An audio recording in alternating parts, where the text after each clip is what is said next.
as I'm leaving his property, as he asked me to do. Hey, can I just get your name and badge number, ma'am? Thank you, I appreciate it. I just want to know everybody that's here, that's all. Yeah. I'm Romansky, that's Freon. My sergeant right there, his name is Sergeant Bedard. You can talk with him. He knows me. I know him. He knows I'm not a threat to him. Okay. I'm asking him questions. I don't know that. Okay. No, he knows that. Okay, I got you. But if somebody came onto your property and asked a question? Well, so if somebody came onto my property and I didn't know them, then I would be a little upset about it. Today's body cam takes us to Connecticut, where officers respond to an unusual confrontation involving an independent journalist and a Connecticut State Police sergeant. What started as a door-knocking investigation quickly escalated into allegations of trespassing, assault, spitting, and the display of a firearm. As always, we'll break this footage down section by section, examine what each person said. And I don't know. So do you get mad? Do you get mad at a Jehovah's Witness? Well, no. Do you pull out a gun on a Jehovah's Witness? No, I say no, thank you. Please leave. Right. And they leave. Right. Do you pull out your gun? Yes. And do you pull out your gun and spit in their face? Sounds like you're trying to question them. As I'm leaving. As you're leaving. Right. You can do two things at the same time, officer. Sure, you can do two things at the same time. Do whatever you want. But if somebody came onto my property and asked them to leave, and it sounds like you weren't leaving. No. This is why I have multiple cameras. He has a camera. He has his camera on. But you weren't here. You're missing the point. Okay. You're missing the point. Do you want to show me the footage? I can show you the footage, but wait, I can show you the footage. Go ahead. Actually, you know what? We'll see what he says, because I want him to write a report and be a liar and then go to jail for that too. He spit in my face. Do you understand that? Yes. What if somebody spit in your face? Do you understand? Right. He spit in my face. But do you understand? I wouldn't want somebody on my property either. I can ask. Well, I have every right to go to his property and ask a question. Okay. But he doesn't have a right to spit in my mouth, in my face, sir. He asked you to leave. And I began to leave immediately. So he immediately just jumped. He went back inside, got his gun. He's on the phone with 911 saying, I have a gun. As him and I are backing up, he gets in my face all the way down this driveway here. Tell me, get off my property, get off my property. Then I threatened to kill him. I've never threatened to kill him. He's a liar, and it's all on camera, so don't make any false statements, you liar. You're talking to me. Okay? He's lied before on camera. He's lied before in internal affairs reports. He has said that he thought my camera was a firearm. He has said ridiculous things in internal affairs reports. I'm a journalist. I have every right to knock on anybody's door I want. The minute that they ask me to leave, I leave. That's it. I have every right, and I did leave. You just told me you were trying to ask him questions when he told you to leave. As I'm leaving. Did you miss that part? Well, no, actually, I want to see. I will show you. Ready? I will show you. No. Hey, do you have any comments on this and that? That's what happened. Okay, can you show me the footage? You won't show me. I want to see what he says first. Okay. I want to see what he says first. I want to see what he says, and then you can look at it. Okay. I'll let you look at it, but I want to see what he says, because then he's a liar. Okay. We're gonna go from there then. The responding officer does something important here. Instead of arguing, she asks questions and lets the complainant explain his version of events. This becomes a factual dispute. Video evidence will likely determine whether he promptly left or lingered after being told to go. The officers ask for identification. The journalist refuses. He argues that police need reasonable, articulable suspicion that he committed a crime before demanding identification. He counters by saying that he is actually the victim because someone spit on him. This is a common point of disagreement during police encounters. Whether someone must identify themselves often depends on state law and the circumstances of the investigation. If you can't show No ID, no nothing, man. We're not giving any of that. Yeah, he knows who I am. Yeah, no, there's an active investigation going on. No, you have no reasonable, articulable suspicion I committed a crime. You have nothing. No, you have nothing. I do, actually. No, you don't. What's your reasonable, a disturbance? Yes. You better learn the law, man. I'm telling you right now, you better learn the law. The other way around. No. Reasonable, articulable suspicion of a crime. You see this spit right here? That's reasonable, articulable suspicion. He committed a crime. Okay, so if the crime's against you, I still need your ID. Okay, we'll see about that. And I'll give it to you then. You can talk to my sergeant then. Sergeant, how you doing? My name is Sean. Nice to meet you. Nice to meet you, sir. How you doing? I'm Todd. He's just a camera guy. He's just recorded. I appreciate that, Sergeant. Sergeant, I'm an independent journalist. I'm an activist. This is Sergeant Brian Fahey here. Okay. As you can see, he's assaulted me, taken my camera multiple times. Right, he's a Connecticut State Trooper. He's a sergeant for the Connecticut State Trooper. He works in pistol permits. Okay. I got a tip that somebody said that he is currently cooking the books when it comes to overtime. So I wanted to get his side of the story, see why does he have $75,000 of overtime as a desk sergeant? Why does he have that? It just seemed, I saw it online and I was like, let me go ask him, and at the same time protest with my billboard truck here. I go up to his door, knock on the door, he opens it up. I start asking him questions. He says, "You're on my property. Leave." I know the law. I immediately started backing up and getting off of his property while asking him questions. Where still, was that, like up the road? yeah, right up the road. He says there's a no trespassing sign. Okay. That sign just says private road. It doesn't say no trespassing. Okay. Again, I was on the lookout. It's all recorded for any signage. And you guys are with Groton Police. Yep. Wow. Yep, Groton Town Police. There's 3 different police. Listen, and if I'm coming out a little loud or something, that's not how I operate. It's just we're having a normal conversation. Okay, man. all right. Fine, man. Listen, man, because at the end of the day, he came back. He went back inside his house as I'm leaving his property, which will clearly be seen on video.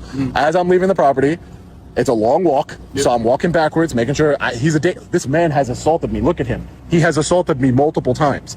So, if anything, he's the danger to me. But I was just wanted to ask questions. I'm not scared of him. So at the end of the day, he's in my face.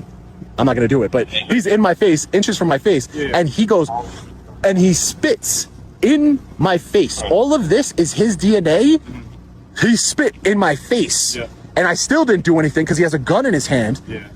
And I left the property, and then you guys arrived immediately, lights and sirens, So and I'm trying to explain. Have, like, you're half. I understand. Right? It's all recorded, though. That's the beauty of it. That'd be great. Obviously, you're recording right now, so I understand you can't.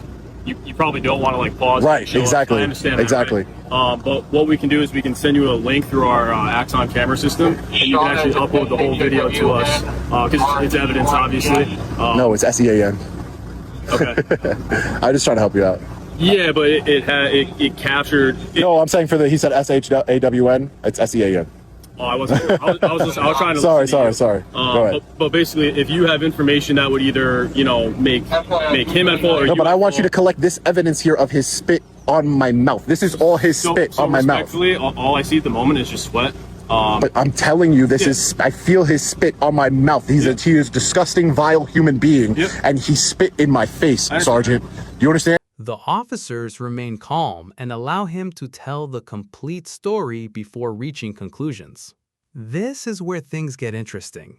The officers don't simply take his word for it. Instead, they suggest obtaining his footage through their evidence system. The journalist points to his face and insists that saliva is still present. The officers respond carefully. One officer says she can't currently see any saliva, but is willing to review the video evidence. This is good investigative practice. Instead of immediately accepting or rejecting the allegation, the officers seek objective evidence. This exchange highlights the difference between predicting a reaction and justifying a reaction. And it's on video of him doing that. So this video here, it's on video of him spitting in my mouth. I'm talking at the same time. He spit in my mouth. We could maybe like pause one of these so that we can watch that, and then you can continue filming. You know what I'm saying? If that's what you would like to do. Here, hold this for me. Just keep it on me, please. The RG? Nope. Oh, okay.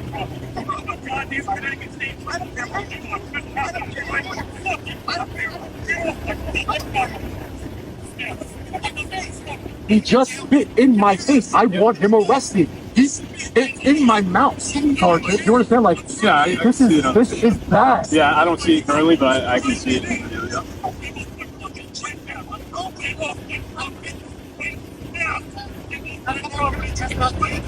So I do agree that you're backing up, but can we just agree? So I agree that you're backing up and retreating off this property, right? Can we agree that we kind of figured that some kind of response similar to this would be elicited by you showing up at this, you know what I mean?